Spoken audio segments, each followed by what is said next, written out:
Yeah, hi everyone. This is a follow-up video to the one I've just uploaded, which is about the GDR2 update from Microsoft for the Windows Phone 8 devices and the related Lumia Amber update by Nokia for the Lumia phones. In this case, of course, it's my Lumia 920. That's been updated, and the previous video goes into the updates and the software changes. This video is really about some stated claims that the photos are improved in some way, and so we're just going to have a look at that. I do have a video, one or two videos up on my channel about the performance of this phone, the camera in this phone, including for the difference between the original ROM and what was called the Portico update, which offered some initial improvements and basically boiled down to a bit of sharpening, resulting in a bit less aggressive noise reduction, resulting in slightly better images. And I'm sort of expecting to see the same thing again. Certainly when I first picked up started using the camera after the update, even on the phone the images look better, but of course there's also an improvement in the image viewing on the phone, so it could very well just be down to that. So the photos I've got are not interesting photos. It's just photos of the same hillside here out my window, and the point is that these photos, unlike most reviews where I see the reviewer just walking around taking snapshots, usually of a bush or something like that outside the door, you can't really tell what's going on. In order to see the camera performance, we really want to see an evenly lit scene, well lit in daylight, with focus on infinity, not some vague distance somewhere between here and infinity, and with the camera held extremely steady, and with the lens or the lens cover cleaned. And that's what I've done here. The camera was jammed into my window frame very tightly, and the shutter button pressed very lightly, and you can see that the scene itself is well lit. It's got houses, it's at infinity, or what lens designers call infinity, which from memory is something like 50 times the focal length and up. Something like that counts as infinity. This is certainly infinity here. And across the frame we have houses where we can easily see what the sharpness is like, and along the top we have even tones of sky, both single color blue and also a neutral color gray, so we can look at the noise very closely. And I'm just going to have a look at these images, and I'm comparing the original Portico Nokia Lumia 920 here with the Lumia 920 Amber with the standard camera. So that's the same camera, and then also the Pro camera, which is this one here. Now just the camera is on automatic here with no changes to any of the adjustments. And just straight off, it seems apparent that the old camera is a bit warmer. The new camera is a little bit more neutral in the tones. That of course is up to the camera to decide what the white balance is in automatic. And for whatever reason, whether it's been tweaked or changed or not, the camera here decided after the update to make it slightly cooler, which is more natural looking. That said, I actually prefer the warmer appearance of the previous camera. This will probably vary on different people's phones, so I wouldn't take that as absolute truth that it's going to be cooler with the new update. It may vary on your camera. So that's my first impression there. Next thing I'm going to look at is the sharpness. The sharpening is what we're looking at. The sharpness would stay the same, but the sharpening would change. And so looking at, say, this house in the distance, and if I bring up that, let's click on that window, and I'll do that for all three. Because this house has brickwork, angled brickwork, it sort of gives us something to look at. So there's brickwork here. It's it's easy to see that there's a texture. It's not incredibly clear what it is. Over here on the right we can see these vertical slats in this balcony. That's worth looking at. Down the front here we have corrugated iron roofing, and it's pretty clear what we can see. Can even just see some of the corrugations on the roof there. And also of interest is the trees, the appearance of the trees. Just in this area, we're going to have a look at that.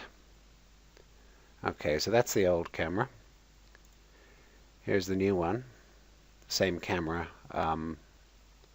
after the update. Coloring is cooler. And of interest here, this area, watch that as I switch back and forth. It may not come across in the YouTube video even at full resolution because it's pretty fine. It's apparent to me that there is some additional sharpening in the new image. Yes, pretty slight. Not enough that one would say, oh yeah, that's a lot sharper, but it's there. More obvious is up here in this area. If you look at that as I switch between them, it definitely sharpens up in this area. Provides a little bit more texture in the trees, in the greenery. Go back, so it's a little bit muddier. And forwards to the new camera. Back, forwards. Up in this area as well, it's quite clear. A bit sharper, a bit fuzzier. So it is using a bit more sharpening to sharpen things up, obviously. That's fine. That's good. That's what we'd expect. And so I've got no problem with that. I always thought the photos were a bit fuzzy on the Lumias, and they definitely are. They got sort of a smeary kind of effect. That's not talking about actual smearing, which some cameras suffer. Mine in particular has a bad smeary patch in it, but just overall slightly more sharpening. Now the question then is, how about the Pro camera? Now these photos are taken straight off the phone, dragged out of the images folder onto the hard drive here. The question was, does the Pro camera do anything different from the standard camera? And as far as I can see or tell from this, it does not. The image is the same. It's basically the same output. I can't see any change of significance there. So I think it's the same output from both cameras. Okay. Now the next thing let's have a look at is the noise. And for the noise we're going to go up here, straight up. And of interest here is, let's go into this corner. The noise is best judged with flat colors and neutral flat colors. So a solid color, I mean, what noise is doing, well, what noise is, there seems to be a lot of confusion about what noise actually is. Noise is the fact that two adjacent pixels on the camera sensor, when the same amount of light falls on those two pixels, they don't necessarily generate exactly the same electrical signal. And they don't, because they're different. They're a different sensor. They don't work exactly the same. And so the phone thinks, or the camera thinks, that those are perhaps different colors or different shades of the same color. And that shows up as noise, and you get this kind of grainy effect. This is particularly prevalent at low light levels when the sensor is having to boost the gain. As the gain is increased, the sensitivity is increased on each pixel, the difference in sensitivity becomes even more apparent. And so in low light shots you get even more noise. This of course is daylight, so you wouldn't expect to see a lot of noise, but there's plenty of noise in these images, plenty of noise. And the camera, using its noise reduction, what it's doing, just for those who don't know,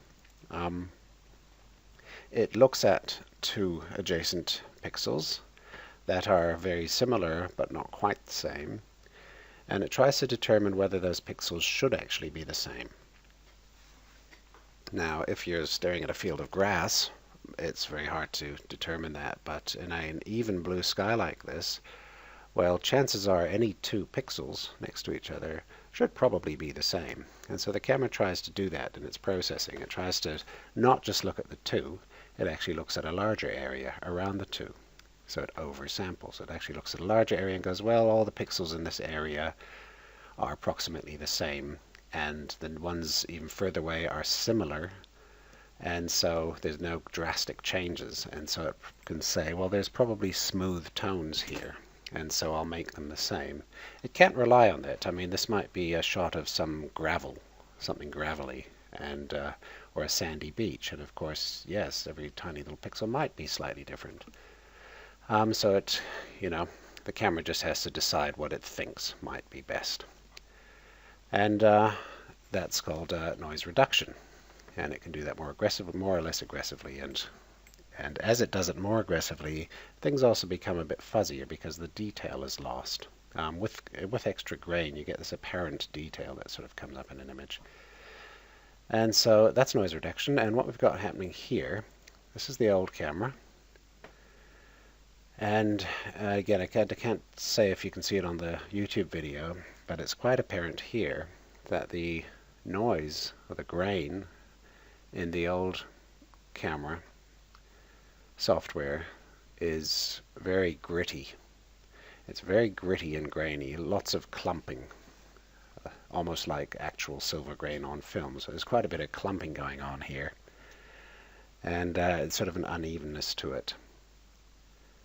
As we get into this cloud area as well, at a certain point just along here, it blocks up and it starts to make the pixels the same without any kind of visible grain, which is interesting. So there's almost like this burnt highlight effect here, even though this is nowhere near a highlight, not even remotely a highlight yet. It's just a sort of a mid-gray tone. But there's a patch here where it sort of becomes all of a sudden a solid color. And I noticed that that similar sort of stepped effect, as the algorithm sort of makes a change in what it's doing, it becomes a visible step. Also happens down here. I'm seeing quite sort of distinct steps as it goes from blue to gray, and this very gritty, grainy kind of noise going on all the way around here. When I go to the new camera, now the clouds are slightly different, however there's plenty of that are very similar here. It's a lot smoother. In fact, so smooth that it retains a lot more of the shading, the detail in these clouds. So there's nice shading from light to dark, and there's nothing blocked up. I don't see any blocking up of tones anywhere in this. That's very nice. And down here, that same bit of cloud looks much, much better. The edge of the cloud is just much cleaner. Yeah. Definitely an improvement in the noise reduction. I'd say that's the biggest change. The old camera looks very gritty and grainy, and the new one is smoother. There's still plenty of noise, but it's a lot smoother. So that's nice to see. In the Pro camera, it's basically the same as the non-Pro camera. Again, I think it's doing exactly the same thing in all likelihood. Let's have a look at that big cloud.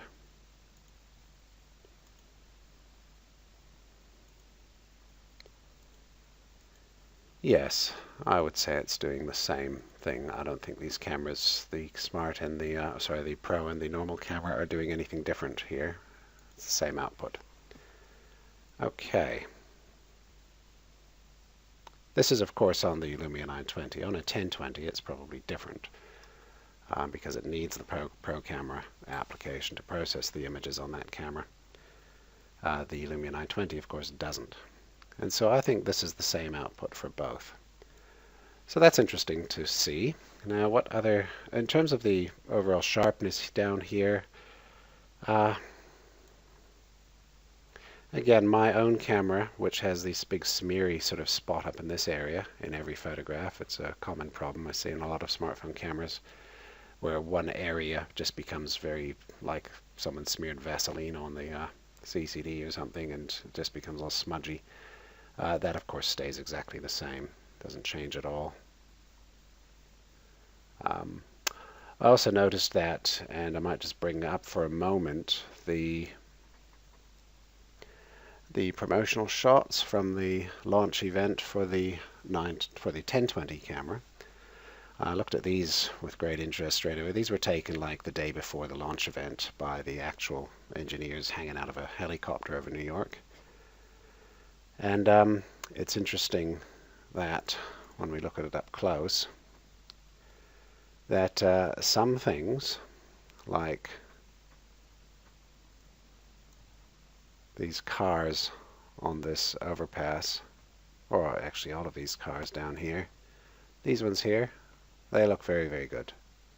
For this camera, that's very good.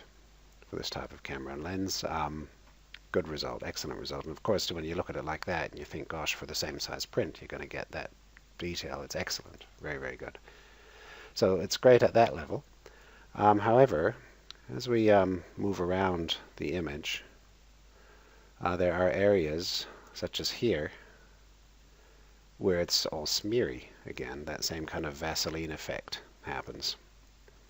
This whole car park is terrible. Oh, in fact, look at it over here. It's just terrible over here, this area. Look at those cars. It's just a mess, these buildings and so on. Now it's important to note, look at this, awful. Absolutely terrible. Now as I get towards the corner of the image, I expect there to be a fall off in quality. That's just what a lens does, and there's the camera maker, compromises on wide angle coverage versus quality in the corners. However, this is not necessarily that, because see this terrible quality here, and if we then go down, it gets much better. It's really quite good over here. But then if we go down further again, it's absolutely atrocious right there. And I'm confident that this is not an optical aberration, as I've seen someone claim on one of the websites. Optical problems are spherical, because a lens is a spherical thing, and optical problems exhibit themselves as circular problems, sort of radial from the center. They get progressively worse usually. That means whilst the lens gives you a relatively flat, aberration-free image in the middle, as you get towards the corners of towards the edges of the lens circle, of the image circle, which is actually a large circle, not a rectangle here, which is just the cropped section from the middle. As you get towards the edges, it degrades, it distorts, you get color aberrations as the colors sort of don't focus on the same spot. The flatness of field causes it to be less, be more out of focus on the edges and so on. And so at some point in the edge, it gets like that. Now the point is, it happens in a circular fashion. So radial from the center out, all of a sudden it gets worse. Well, on a camera like this, it's not that great in the far corners. About 5 to 10% inwards is where the good image starts, and the final 10% of the corner is not so great. If we could look up there, there we go. We can see it's quite bad, quite distorted and sort of smeared outwards, and all sorts of aberrations. You expect to see that, and you see this on all kinds of lenses. And as you move inwards, the image sharpens up and becomes much better.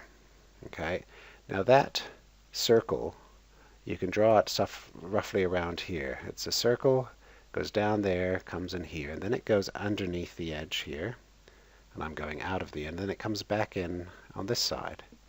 And so I'd expect anything outside of that to be so-so, and it is so-so. However, these smearing problems, which someone suggested was decentering of lens elements and so on, which as far as I'm concerned it is not, because it exhibits itself like this. Have a look. Down on the bottom of this image, let me just take this area again. So here's this car park. Okay, these cars look all right here. This building looks okay. We can even see it says Puto up on top of that roof right there. Okay, but then here, as we just go down a little bit, see these top windows you can recognize, but just below they become absolutely terrible. Look at the bottom of this building. It's absolutely terrible. It's just a big smudge. All the way along here, it's okay up there.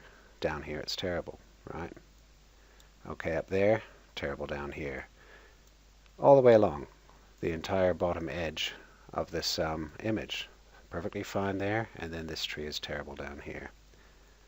Okay, and here again, very nice, relatively sharp car there, and then this truck sort of turns into a pile of smudge, as do these cars and so on. Now this happens all the way along the bottom of the image in a completely linear horizontal fashion. It's a bar. Basically that entire bottom of the image is totally smeared. Now a lens wouldn't do that. It would be extraordinary for a lens to just happen to make a straight line of aberrations along the edge of a photo like that. So you have to ask, well, what could cause that?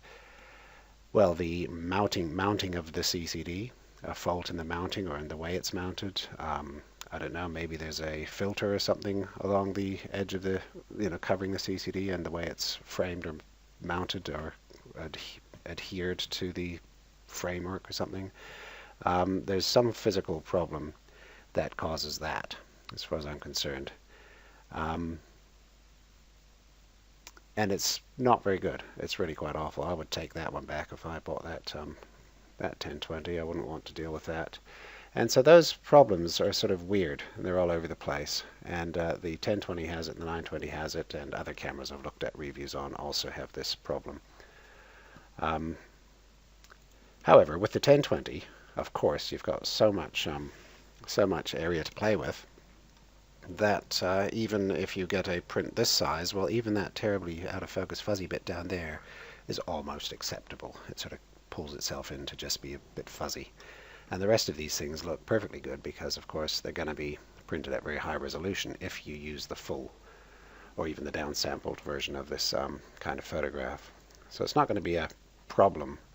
I think on the 920 it is a problem. It bugs me in all my photographs that I have that smear. On the 1020 it wouldn't so much because, of course, we're not going to get 6-foot wide photographs printed off everything. Mind you, they did have a big print of this at the launch event, and if I'd been there I would have been pointing to this area saying, hey, what's going on?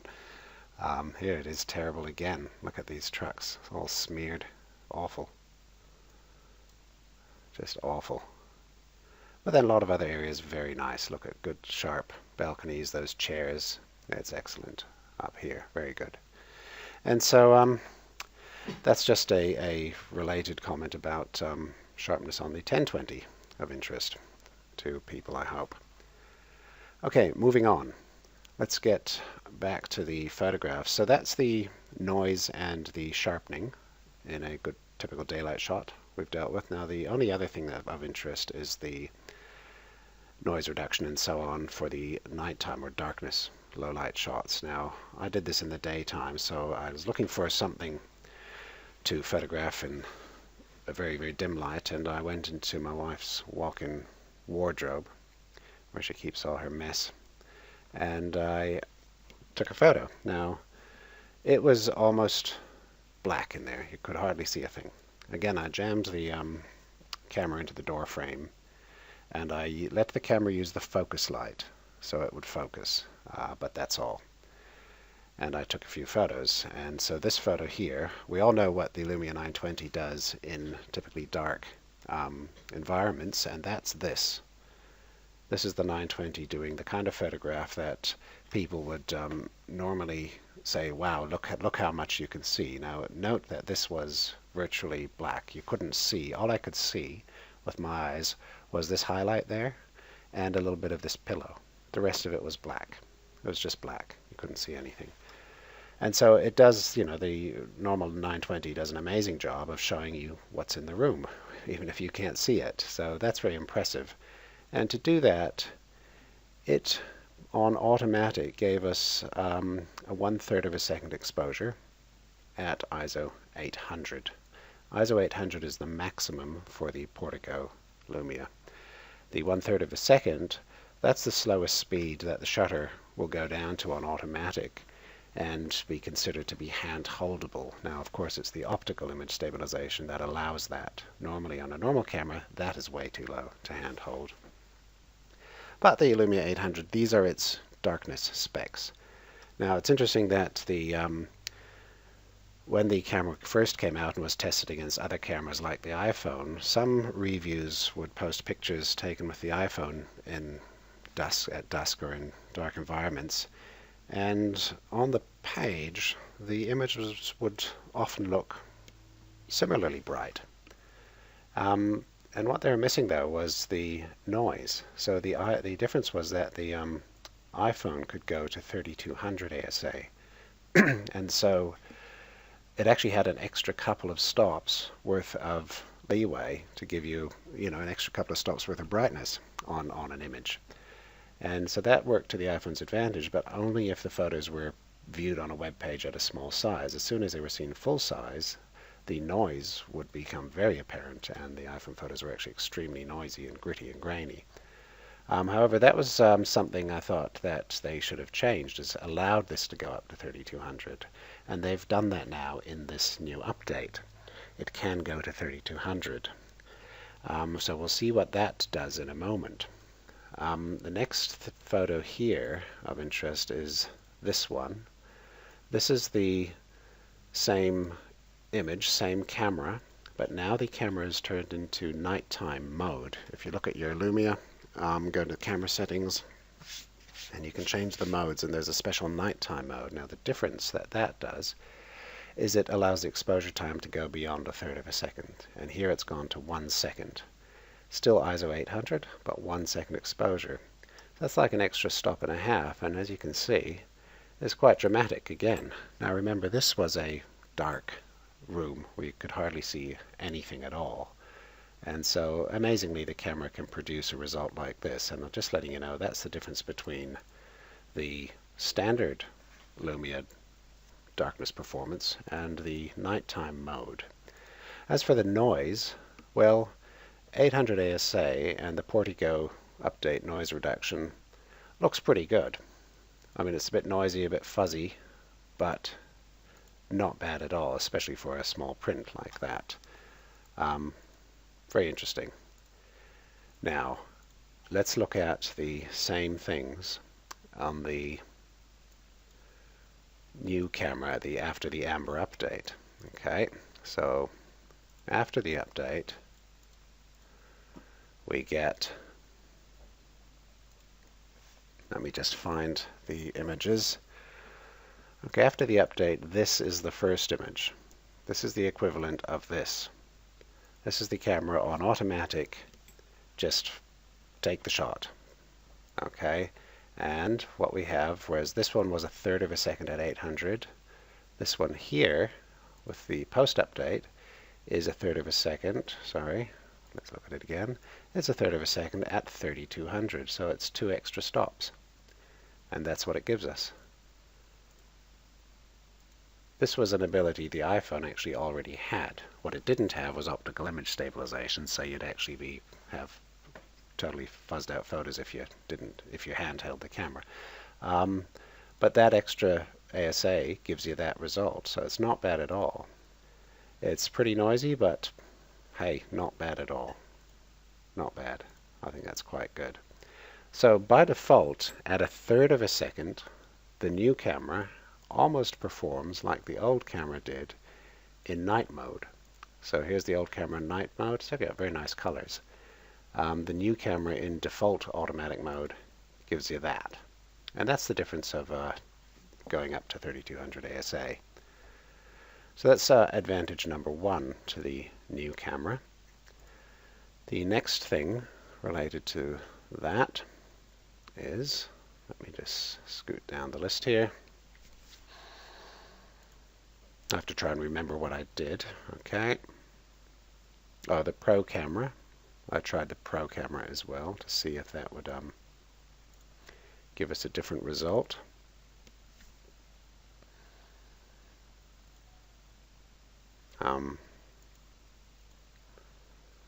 Sorry, let me just okay, I think that's the normal camera. Oops. And then this here is the Pro camera. Let me just check the settings. Third of a second, 3200. No, it isn't. Third of a second, 3200. Okay, that's it. This is the standard camera, and this is the Pro camera. Standard, Pro. It's basically the same. Slight difference in color temperature, but that's just the camera, making an adjustment for some reason. It's basically the same image there. So yes, again confirming that I think the Pro camera and the standard camera don't change anything in terms of processing the image. You get the same result. Okay, next thing of interest. With the Pro camera at fully automatic, not in night mode, that's the straight result, third of a second at 3200 ASA. Then I ran it downwards. I changed down to, I'm looking for the in-between step. I think it's this one here. I went down to, I manually changed the ASA setting here down to 1250. I was actually aiming for 1600, but it hit on 1250 for some reason. And so the point of that was to manually change the exposure, reduce the sensitivity to reduce the noise, but allow the exposure time to increase, because of course the new camera has the ability to go up to 4 seconds. And so with that in mind, let me make sure I get this right. This is very confusing, all these images here. It's got to be confusing on the video, I'm sure, but let me just pull up the right images. Okay. This is the same image. Pro camera, 3200. Just going to close some of these tabs. Pro camera 3200, and then we have Pro camera at 1250, and the third image in this series is the Pro camera at 800 there.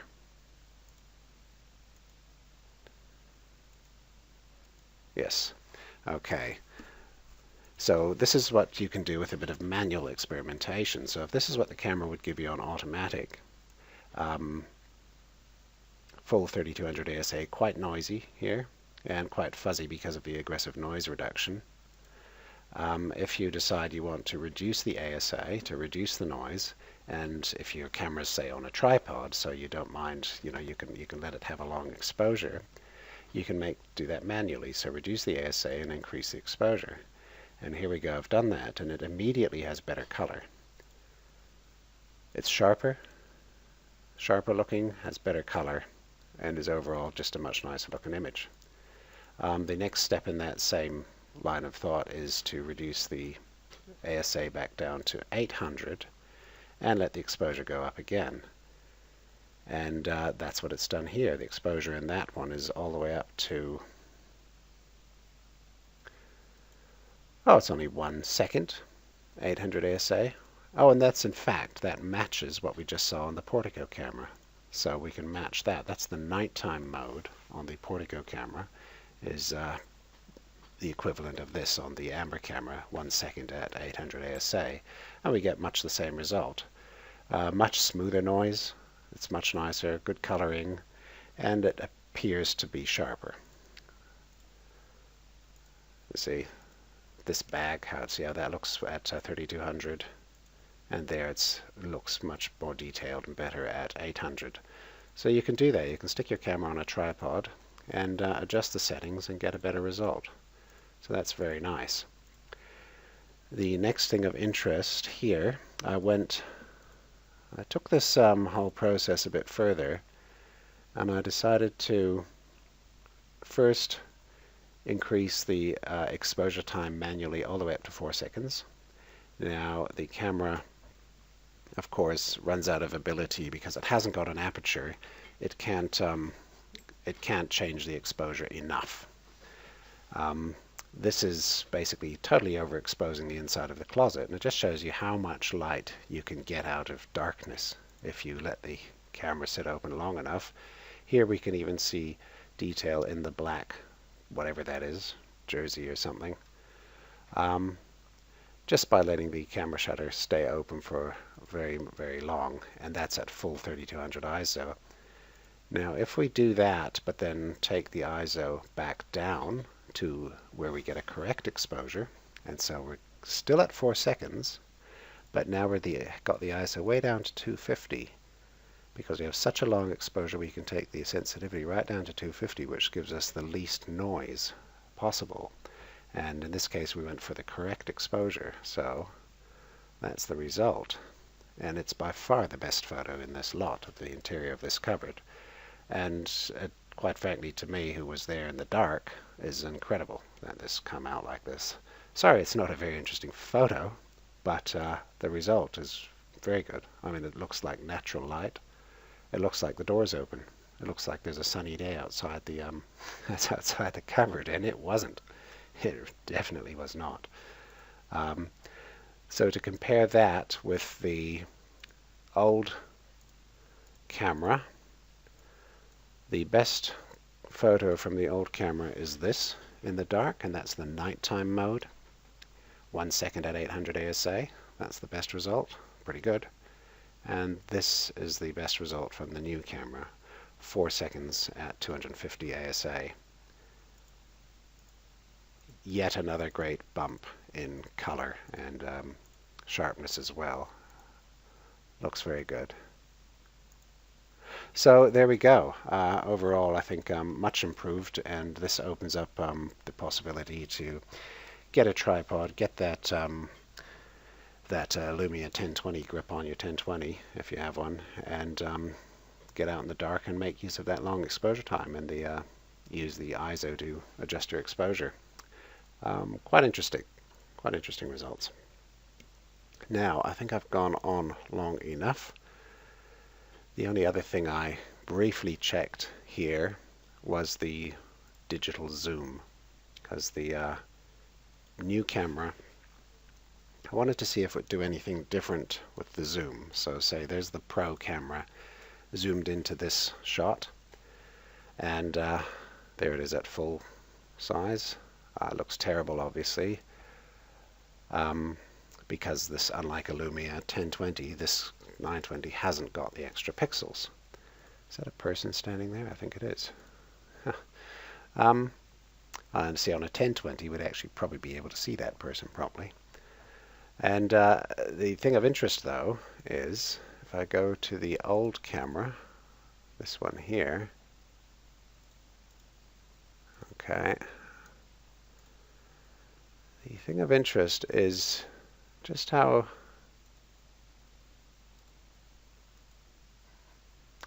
there is an improvement, there is a change. I mean, the image is cooler again overall, but the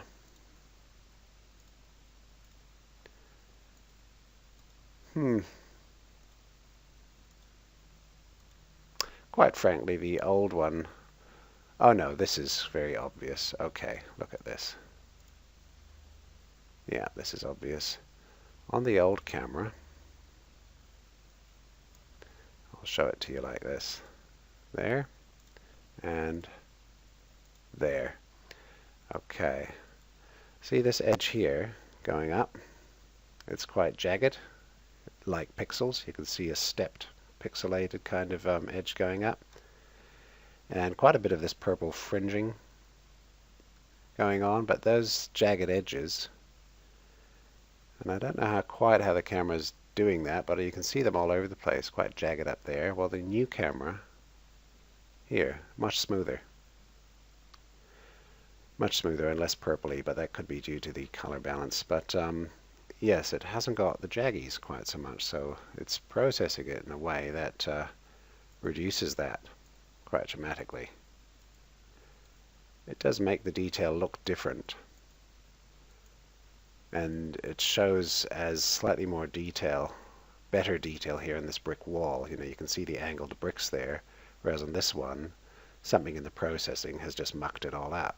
So that's holding on to the detail quite well there. So that's interesting as well. Very jagged to very smooth. Definitely a difference in that part of the processing. So in any case, I'll leave this at that. Don't think there's much else to say. Overall, the new update is of course well worth it. The interface is so much better. You can watch my previous video for that. And if you've made it through both videos this far, you're doing extremely well. And you probably don't mind them so much. So if you do like it, or if you want me to make some more eventually, perhaps when I get a 1020 one day, give me a like and subscribe, and I'll promise to make some more. In the meantime, thanks for watching through both of these, and we'll catch you guys soon. Bye-bye.